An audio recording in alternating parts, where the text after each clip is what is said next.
Hello and welcome back to the deep dive. I have to be honest with you right out of the gate here. Today feels a little different. Yeah, a completely different vibe today. It really is. Because usually we're tackling these massive, explosive topics where the stakes are just immediately obvious to you, like world-ending catastrophes or revolutionary breakthroughs. Well, the high-octane stuff. Exactly. But today, we are zooming way in, like on a microscope slide. We're looking at a very specific slice of television history that honestly a lot of people might actually just skip over if they were doing a rewatch. Oh, for sure. It's the classic vegetable episode. The vegetable episode. You know you need it for the nutrition, right? But it isn't necessarily the dessert you're looking for. That is the perfect way to put it. We were talking about Breaking Bad, Season 1, Episode 4. The title is Cancer Man. And here's the thing. If you look at the rankings, if you look at the fan lists, this episode is often sitting way, way down at the bottom. Really far down. Yeah. Vulture has it ranked 56th out of 62 total episodes. So it's sitting there in the meh pile for a lot of people out there. Which is, frankly, a tragedy in itself. Because without this episode, the rest of the show just doesn't work. It falls apart. And that is our mission for today. We aren't here to just recap the plot for you. You're listening right now. You know what happens. You know Walt blows up a car. You know Jesse goes home. Right. You've seen it. We are here to argue that this so-called boring bridge episode is actually the psychological pivot point for the entire series. Absolutely. We're going to pull apart the chemistry, literally the actual science of the meth, and we're going to dissect the family dynamics that are honestly way more explosive than any fulminated mercury. And we are definitely going to talk about a squeegee. Oh, we are absolutely going to talk about the tactical application of a squeegee. Can't wait for that. But before we get to the pyrotechnics, let's just set the stage a bit. We're looking at sources from the Wikipedia archives today, along with production notes and critical reviews. This episode originally aired on February 17th, 2008. And context is really key here. 2008, the Writers Guild strike was looming over everything in Hollywood at this time. Right, the big strike. Yeah, shows were getting cut short. Tension was incredibly high across the industry. And into this atmosphere drops an episode written by the creator himself, Vince Gilligan. And directed by Jim McKay. Exactly. And whenever the creator picks up the pen, you really have to pay attention. Because it means there's something in the DNA of the episode that they wanted to handle personally. Precisely. And that starts right with the title, Cancer Man. Now, on the surface, that seems a little lazy, right? Like, Walt has cancer, he's the cancer man. Boom, done. But you have a theory about this that I found fascinating, that this is actually a massive Easter egg. Yeah, it's a bit more than a theory, actually. It's a direct line to Gilligan's resume. Before Breaking Bad, Vince Gilligan cut his teeth as a writer and producer on The X-Files. Which is legendary in its own right. Oh, absolutely. And if you know The X-Files, you know the ultimate villain of that show, the shadowy figure pulling all the strings behind the scenes. The cigarette-smoking man. Right. But in the show, the main character, Mulder, he often referred to him derisively as Cancer Man. Oh, wow. Yeah. So by naming this episode Cancer Man, Gilligan is doing something very, very specific here. He is invoking a villain. Okay, but let me play devil's advocate for a second. Is that just Gilligan being cute? Like, hey, remember I worked on that other cool show? Or does it actually change how we're supposed to see Walt? Because, I mean, at this point in the show, Walt is still our protagonist. He's the victim of this terrible disease. And that's exactly where the friction is. By using that specific title, Gilligan is subtly recasting Walt right in front of us. In the X-Files, the Cancer Man was defined by his vice, right? By the smoke that constantly surrounded him. Here, Walt is being defined by his illness. But it suggests that the illness is actually turning him into an antagonist. It's framing the cancer not just as a biological reality he has to deal with, but almost as a villainous identity. So he's not just a man with cancer anymore. No.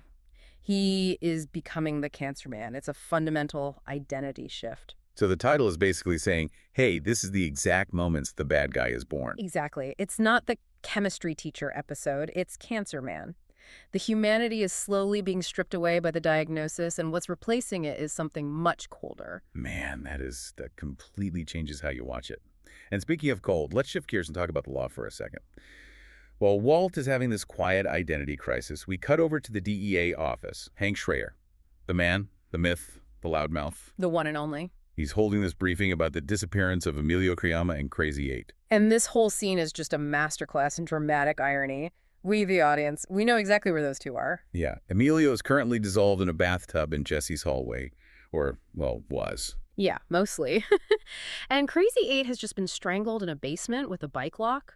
But Hank is standing there looking at a whiteboard full of question marks. But there is a detail in this briefing that I think a lot of people completely miss on the first watch. And it completely changes the morality of what Walt just did in the previous episode.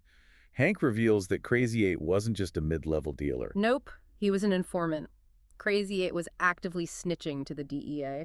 This blows my mind every single time I think about it. Walt didn't just kill a drug dealer in self-defense. He killed a guy who was technically an asset for the federal government. Which creates a really messy moral gray area. I mean, if Crazy 8 was an informant, does that make him a good guy? Not really. No, of course not. But it means Walt is obstructing a federal investigation in a way he doesn't even comprehend yet. But honestly, the real meat of this scene isn't the informant reveal, it's the chemistry. Yes, the blue meth, which actually isn't even blue yet at this point in the show, it's clear. But Hank drops this statistic that basically haunts the entire rest of the series. He says the lab results came back on the product they found in Emilio's car, and it is 99.1% pure. And to the average viewer at home, that just sounds like a high grade, like getting an A+ on a spelling test. Right, like, oh, he did a really good job. Exactly. But we need to pause here and explain why Hank literally stops the meeting over this specific number. Because in the world of clandestine chemistry, 99.1% shouldn't exist. Okay, please break this down for me, because I barely passed high school chemistry.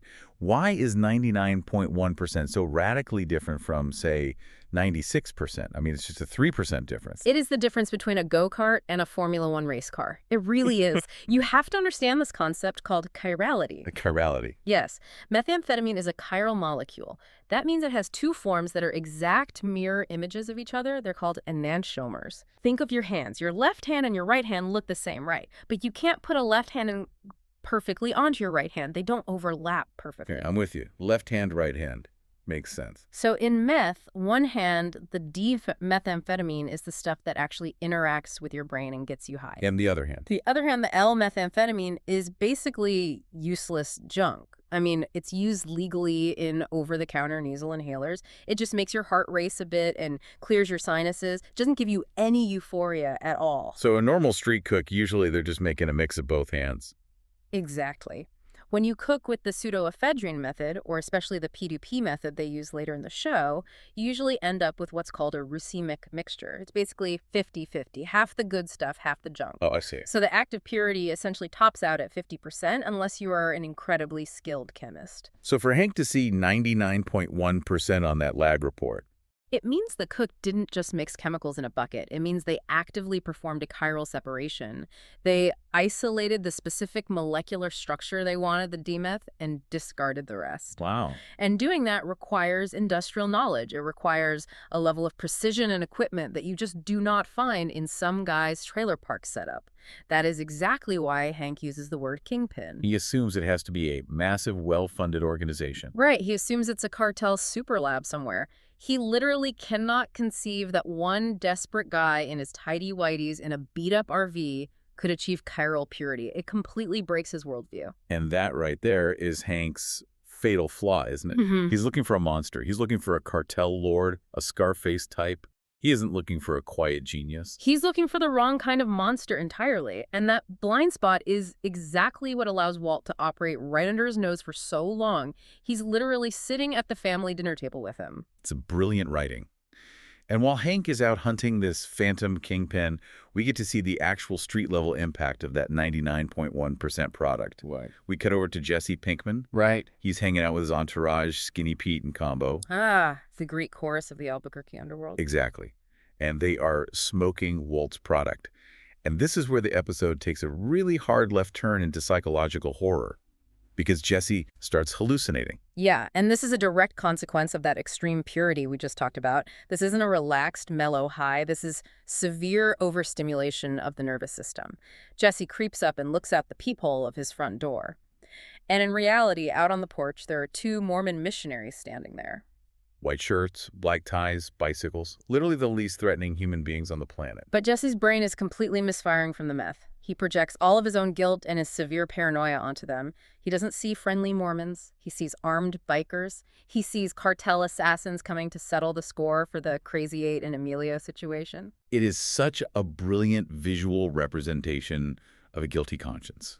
Yeah. He literally sees monsters knocking at his door, and this overwhelming fear drives him completely out of the house. He runs away. And this leads us to what I think is one of the most underrated segments of the entire first season, Jesse Pinkman, the prodigal son. It is so jarring, isn't it? Right. Because we've spent the first 3 episodes in these gritty, dusty, super messy locations. The desert, the claustrophobic RV, Jesse's duplex with the literal acid stain melted through the ceiling, and then suddenly, suburbia. It's almost like a different show entirely. The silence, that's what really hit me when I was rewatching it for this. Jesse walks into his parents' neighborhood, and it is dead silent. The lawns are perfectly manicured. The houses are huge. It completely recontextualizes everything we thought we knew about Jesse up to this point. If you're a first-time viewer, you probably assume Jesse is just a street kid. You assume he turned to dealing drugs because of poverty or maybe a broken home, abuse, something like that.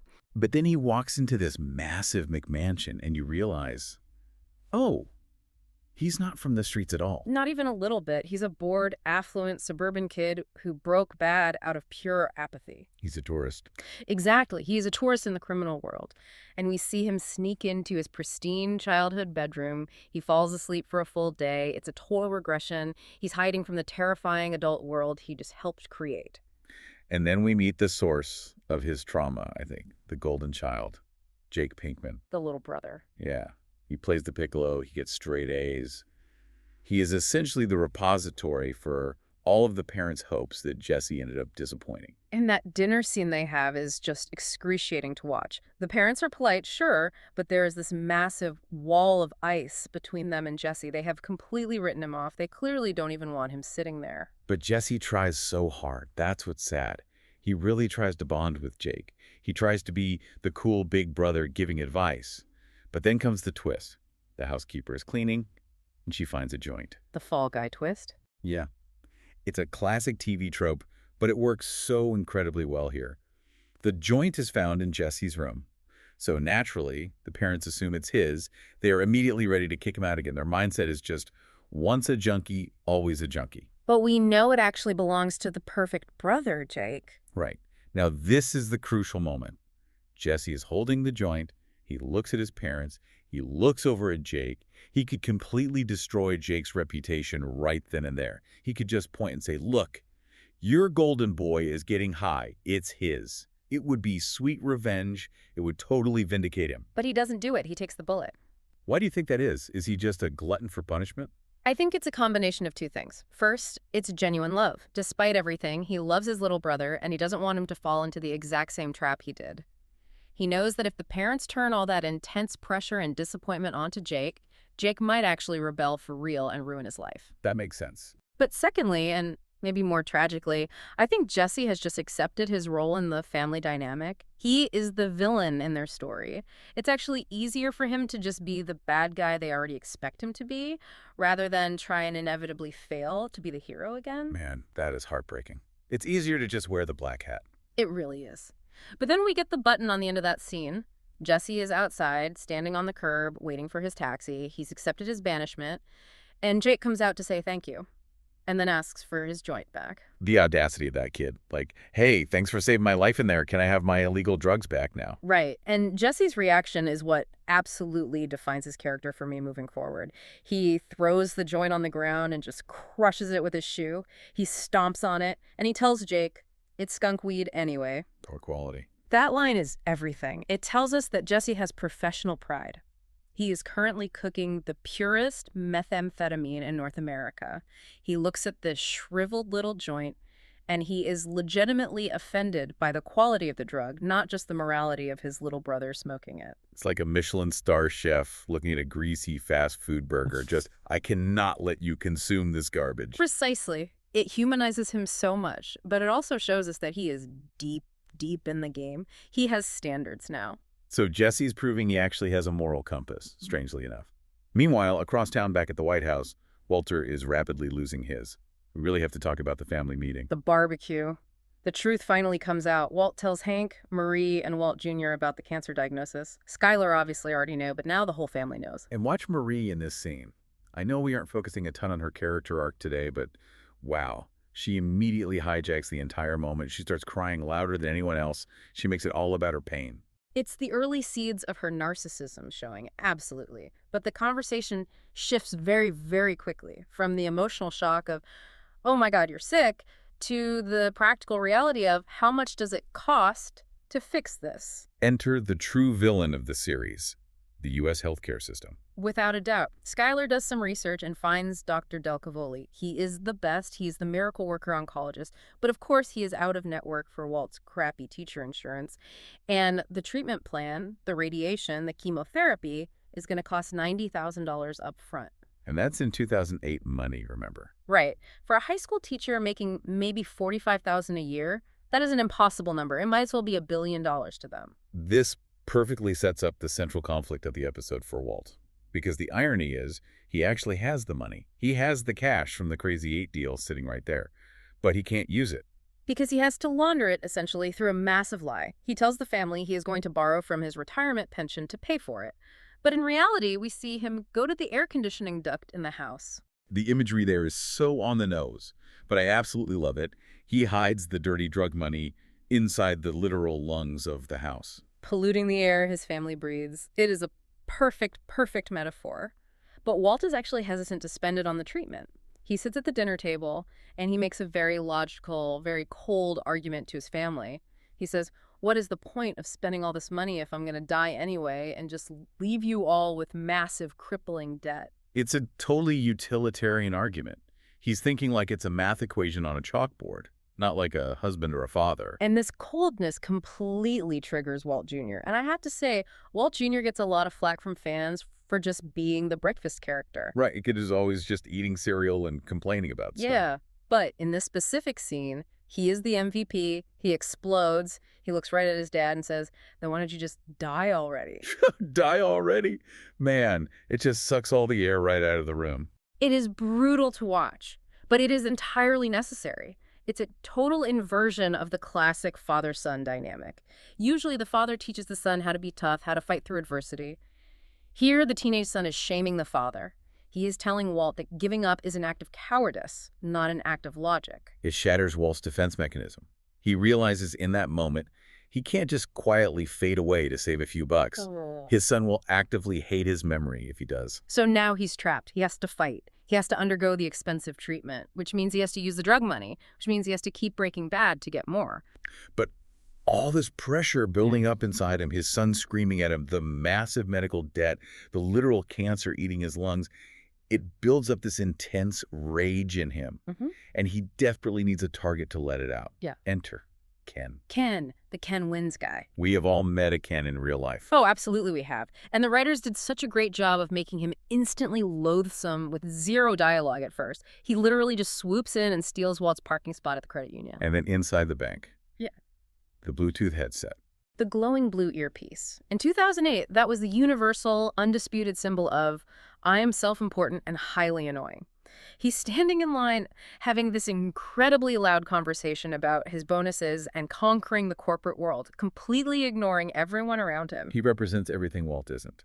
Ken is loud, he is rich, he's arrogant, and most importantly, he is healthy.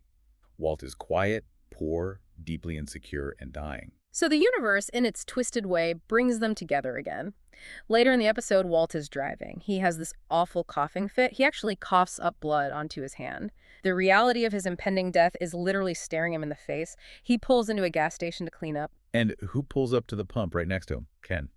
In his fancy BMW convertible. With the custom license plate, Ken wins. It's almost too perfect. Ken hops out, leaves the convertible top down, leaves the car unlocked, and struts inside. And Walt, he just snaps. But he snaps in a very Walter White way. He doesn't key the paint. He doesn't slash the tires like a normal angry person. He uses science. Yes. Let's talk about the squeegee, because this is the moment everyone remembers from this episode. Walt walks over, takes the wet squeegee from the bucket, he pops the hood of the BMW, and he lays the squeegee right across the battery terminal. And then calmly walks away. Okay, so I have to ask the expert here. Is this real? Like, Could I actually blow up a car with a window cleaner at a Texacum? Well, please do not try this at home. Obviously. But theoretically, Yeah. yes, the science is somewhat sound. Here's the physics behind it. A standard car battery is a lead-acid battery. It's capable of delivering a massive amount of current amperage very, very quickly. That's how it has the power to crank over a cold, heavy engine block. So it's basically a little box of lightning. Right. Now, if you take a conductive metal object, like the wet brass head of a gas station squeegee, and you touch the positive terminal and the negative terminal at the exact same time, you are creating what's called a dead short. There is almost zero electrical resistance. So all that trapped electricity just flows out at once. Exactly. The metal of the squeegee would instantly become red hot, kind of like the filament in a light bulb, but much, much hotter. It would likely spot weld itself directly to the lead battery posts. Then the plastic casing of the battery would start to melt from the extreme heat. And car batteries naturally vent hydrogen gas, so that gas could ignite. Once the fire starts under the hood. You've got rubber hoses, fuel lines, oil, grease, vapors everywhere. It creates a thermal runaway event. Now, would it explode into a massive cinematic fireball in exactly 30 seconds like it does in the episode? That's Hollywood pacing for you. In reality, it might smoke and burn for several minutes before the fuel tank actually catches and goes boom. But the core mechanism, the short circuit, that is sound physics. It's terrifying that he just knows that. It is, but look at Walt's face during the scene as he walks away and the boom happens right behind him. He doesn't even flinch. He doesn't run away in a panic. He just gets into his sad little Pontiac Aztec and slowly drives away. This is the true birth of Heisenberg, because this act serves absolutely no strategic purpose. It doesn't help him sell more meth. It doesn't pay for his cancer treatment. It doesn't help his family. It is pure, unadulterated ego. He feels powerless against the cancer inside his body, so he exerts extreme power over Ken to compensate.